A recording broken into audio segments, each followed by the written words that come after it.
أعوذ بالله من الشيطان الرجيم. بسم الله الرحمن الرحيم. لن يستنكف المسيح أن يكون عبدا لله ولا الملائكة المقربون. صدق الله العظيم.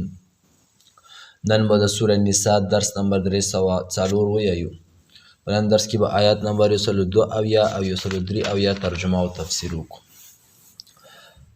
لن يستنكف المسيح هیڅ کله به شرم ونه کي، ننګ به ونه کي، عار به ونه کي څوک مسیح یعنی عیسی علیه السلام ان یکون عبدا لله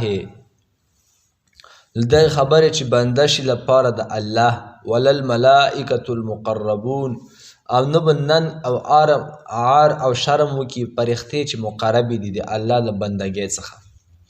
ومن یستنکف عن عبادته او هر هغه کس چې نن کوي، عار کوي، شرم کوي له عبادت د الله څخه، ویستکبر او تکبر وکي فسیحشرهم الیه جمیعا نو ډیر زر ده چې دوی به راجمع کړی شي طرف د الله ته، دا دوی ټول په ټوله. فاما الذين آمنوا پس هر هغه کسان چې ایمان راوړی وعملوا الصالحات او نیک اعمال کړي فیوفیهم اجورهم پس پوره به ویر کړي الله دوی ته اجرونه د دوی چې وعده دوی سره کړې ده، ویزیدهم من فضله او زیاتوي به الله دوی ته د خپل فضل څخه. واما الذين استنكفوا او هر هغه کسان چې څه وکړه، ننګ یې وکړه، شرم یې وکړه، واستكبروا او تکبر وکړه فیعذبهم عذابا الیما نو ویر به کړي هغوی ته الله پاک عذاب، داسې عذاب چې دردناک وي. ولا یجدون لهم من دون الله او نه به مومي دوی بغیر د الله نه ولیا څه دوست ولا نصیرا او نه څه مددګار. نن درس کې الله پاک موږ تاسو ته دا خبره کوي چې د ما د عبادت کولو باندې ما په بندګۍ باندې تاسو هیڅ کله شرم او ننګ مه کوئ، لکه څنګه چې دا د یهودو نصاراو عقیده وه. هغوی به ویل چې عیسی علیه السلام دا د الله زوی دی، دا د الله بنده نشي کیدی، ځکه د الله بندگان خو هغه خلک وي چې هغه الله عبادت کوي، او دا خو نعوذ بالله خپله خدای دی، دا خو د دپاره شرم د عار خبره ده، دا د دپاره ننګ خبره ده چې دا د الله عبادت وکړي، دا خو خپله خدای دی نعوذ بالله. نو الله پاک په هغوی باندې رد کوي. لا یستنکف المسیح هیڅ کله به ننګ ونه کي، هیڅ کله به شرم ونه کي مسیح علیه السلام، عیسی علیه السلام د کومې خبرې څخه ان یکون عبدا لله چې دی شي بنده د الله، یعنی دا په دې فخر کوي. انبیا لوی خلک دي، هغوی په دغې فخر کوي چې موږ د الله عبادت وکړو. تاسو د پیغمبرانو زندګي وکسوئ که نه، هغوی الله ته ډېر نږدې خلک وو، خو هر چا نه ډېر عبادت د الله وی کوله. دغه نه معلومیږي چې هغوی ته دغه کې خوند محسوسېده او په دغه به فخر کوله چې زه د الله بنده یم، زه خوش نصیب یم چې زه د الله عبادت کوم. موږ تاسو په دغې شرمېږو چې موږ د الله عبادت کوو؟ نه، موږ هغه کس ته خوش قسمته خوش نصیبه یایو چې هغه د الله عبادت کوي، 5 وخته لمونځ په ټایم کوي، ګناهونو کې مبتلا نه وي. هغه خلک د ننګ او غیرت وکي چې هغه ما سوا د الله نه د بل چا عبادت کوي، د بوتانو عبادت کوي، د انسانانو عبادت کوي، د اور عبادت کوي، د ونو عبادت کوي. نو دا د کفارو عقیده بوه.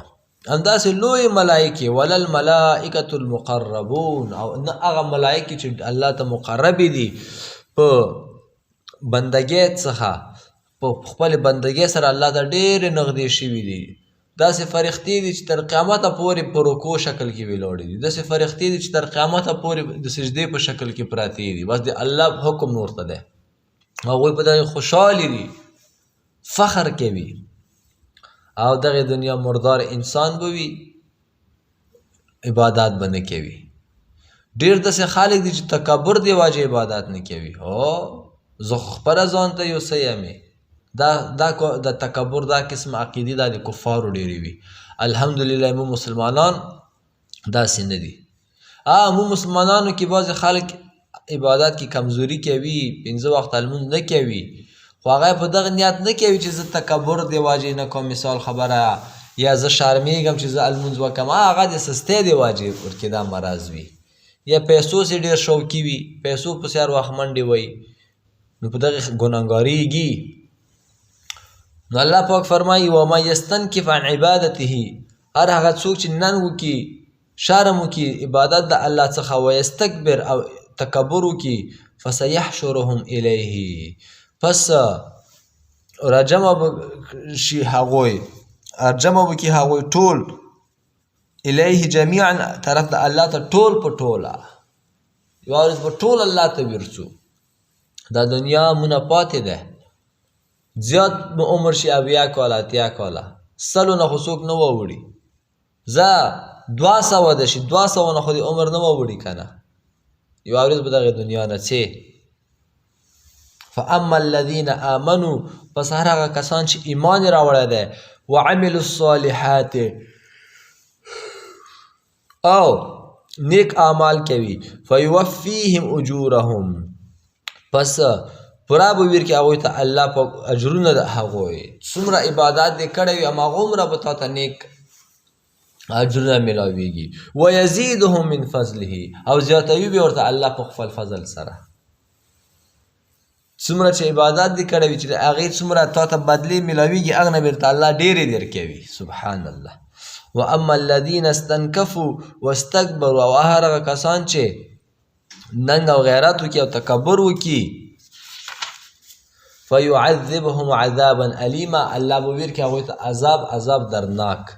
که څه دلته الله پاک دا خبره نه ده کړې، ګناه دې وکړه چې څومره ګناه دې کړي وي هغومره سزا به درکوم او هغې نه به نوره ډېروم درته، نه، الله پاک ډېر غفور رحیم دی. ګناه چې څومره وکړي هغې مطابق به سزا درته میلاویږي، او نیک عمل چې وکړي هغه نیک عمل بدلې به درته میلاویږي، هغه نه به ډېرې درته میلاویږي. څومره اساني ده په اسلام کې. ولا یجدون لهم من دون الله، او نه به مومي دوی بغیر د الله نه ولیا، څه مددګار، څه دوست، ولا نصیر، او نه څه مددګار. نن دپاره همدا درس بس دی. وما علینا الا البلاغ.